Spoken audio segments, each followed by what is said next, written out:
bienvenidos a una nueva edición de Coronavirus en el Mundo. Hoy en el Perú se cumplen 100 días de cuarentena. Vamos a ver cómo se han venido tomando las medidas en nuestro país y por supuesto también en este mismo tiempo las medidas que se han tomado en otros países de América Latina. Y para eso hoy nos acompaña Luis Núñez, internacionalista. Gracias y bienvenido. Buenas tardes, Tatiana.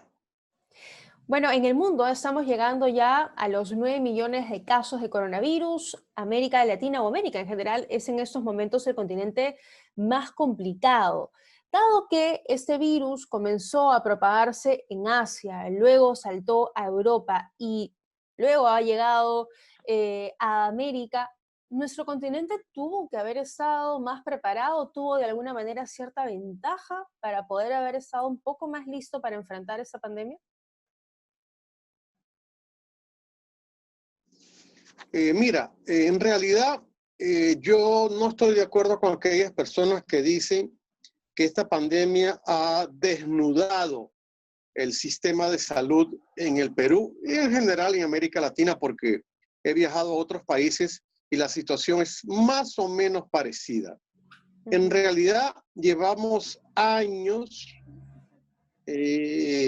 pidiéndole mayor presupuesto al Congreso de la República, a los congresos, a los parlamentos en materia de salud y también en materia de educación. Ese presupuesto que normalmente se aprueba a finales de noviembre. Claro. Perú está por debajo de esa media. Habíamos pedido que debería ser el 6%, el 7%, y nosotros no llegamos a veces ni siquiera al 3%. Entonces, en realidad, esto es una falla estructural del sistema.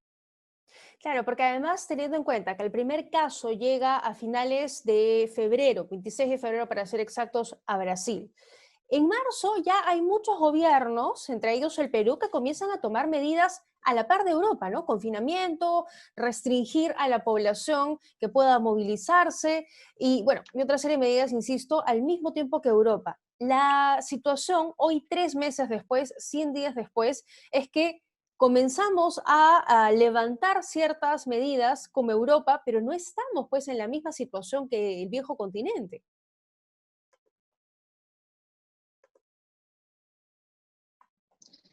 Hemos sido el país en América Latina que ha tenido al inicio las medidas más restrictivas y desde el comienzo. Ujú. Yo no soy, bueno, de hecho no soy de aquellos que ven todo lo negativo en los esfuerzos que hace el gobierno.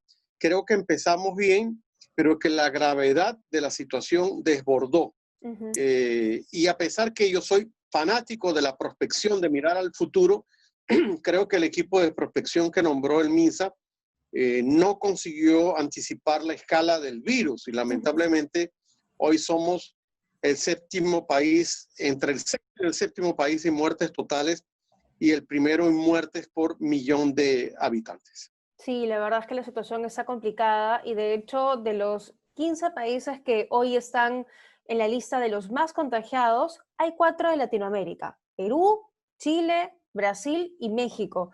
Y lo curioso es que Brasil y México han tenido líderes que minimizaron la pandemia, ¿no? El Bolsonaro dijo que era una gripecita, ni siquiera se ponía mascarillas a que hoy recién lo están obligando. Y del otro lado está Perú y Chile, que sí comenzaron con medidas mucho más fuertes y medidas cuando el virus ni siquiera pues había llegado ni a la cuarta parte de la población.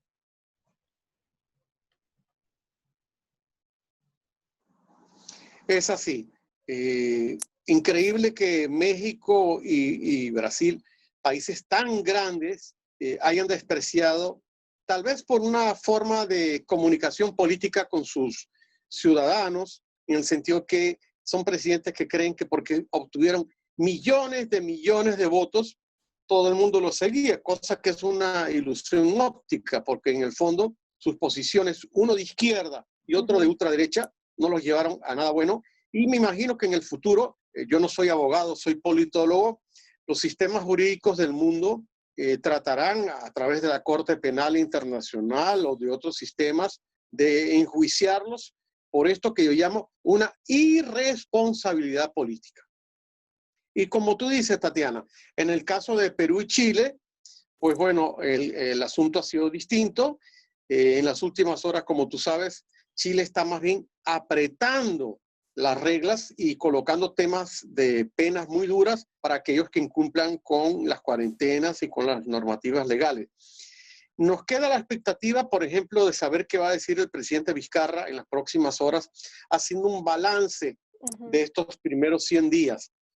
Y lo otro es que realmente yo no entiendo mucho, a pesar que he leído los protocolos de estos que quieren armar, que si terminamos el 30 de junio y viene eso que llaman las cuarentenas por sectores o por focalizadas. localidades.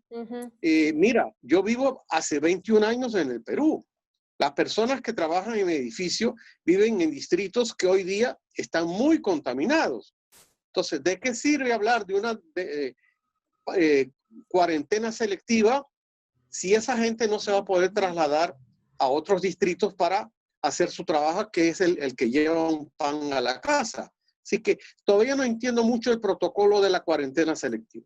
Ese es un punto bien interesante, ¿no? Porque estamos hablando de economías informales, donde países, no solo el Perú, sino muchos países de América Latina que viven la misma situación, donde la gente no se puede quedar en sus casas porque simplemente no hay ingresos, y donde además tenemos gobiernos que no tienen la capacidad de darles bonos o de darles subvenciones que permitan que la gente pueda quedarse confinada por tanto tiempo. Es correcto.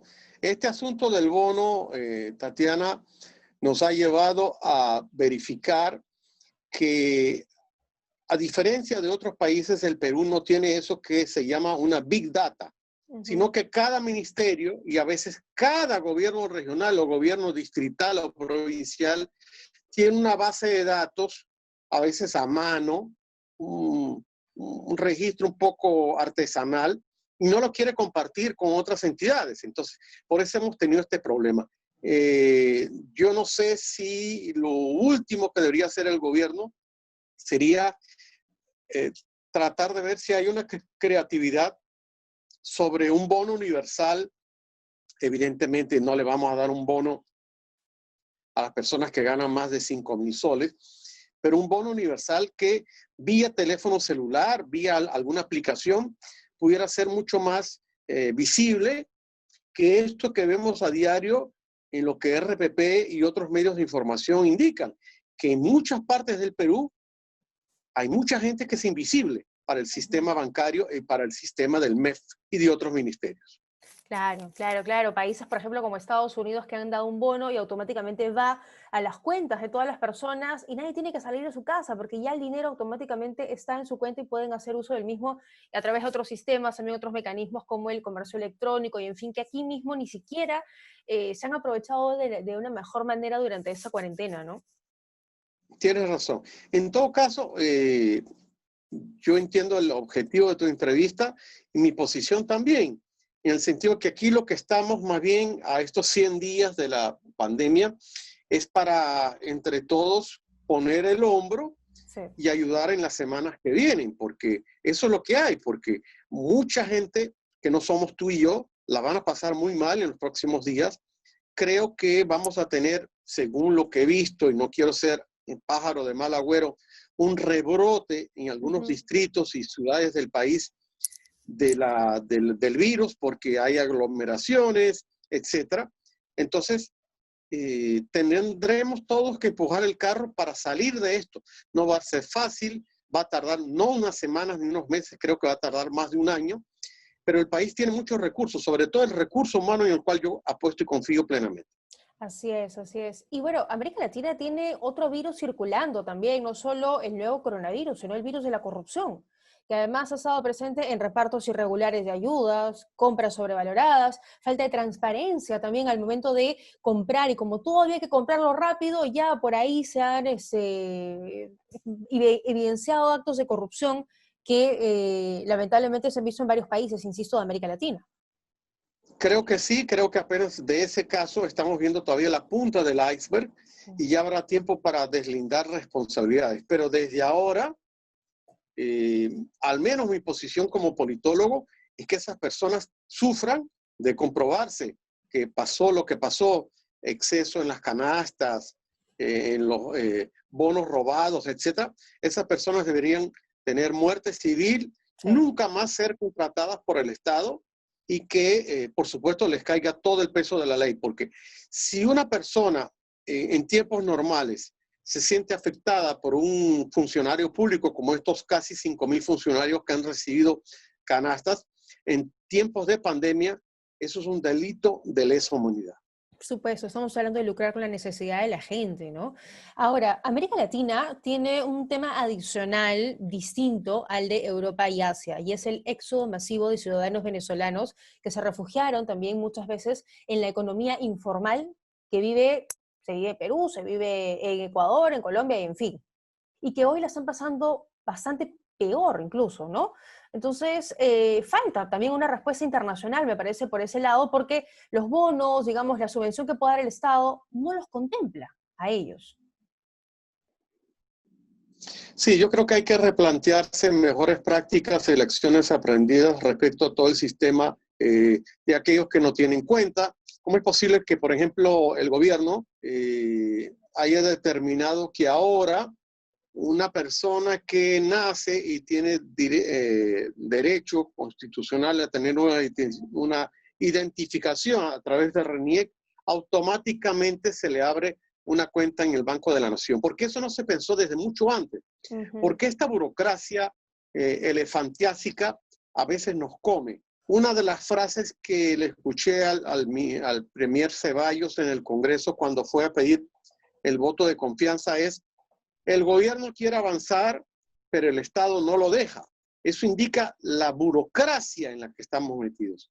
Y con el proceso de descentralización que viene desde el año 2001, yo pensé que en el Perú de verdad se iba a desmontar ese elefante blanco de la burocracia. Realmente no ha sido así, lo hemos reproducido. Si antes la burocracia era a nivel central, ahora también es a nivel de gobiernos regionales, provinciales y distritales. Bueno, sí, la situación es bastante compleja aún porque estamos hablando de economías que no son tan sólidas y que además nos ha tocado, pues, un sistema de salud que no ha estado preparado. Si ni siquiera los sistemas de salud europeos han estado preparados para esta situación, aún peor, los de América Latina que son bastante débiles y donde tenemos además, como lo hemos comentado a lo largo de estos minutos, otros problemas como pobreza, desigualdad, corrupción y en fin. Bueno, han pasado ya 100 días en otros países y la situación, como lo decíamos, todavía da para rato. Le agradezco esa comunicación. Gracias, Tatiana. Buenas tardes. Bien, muchas gracias y gracias también a ustedes por acompañarnos en esta edición de Coronavirus en el Mundo. Chao, chao.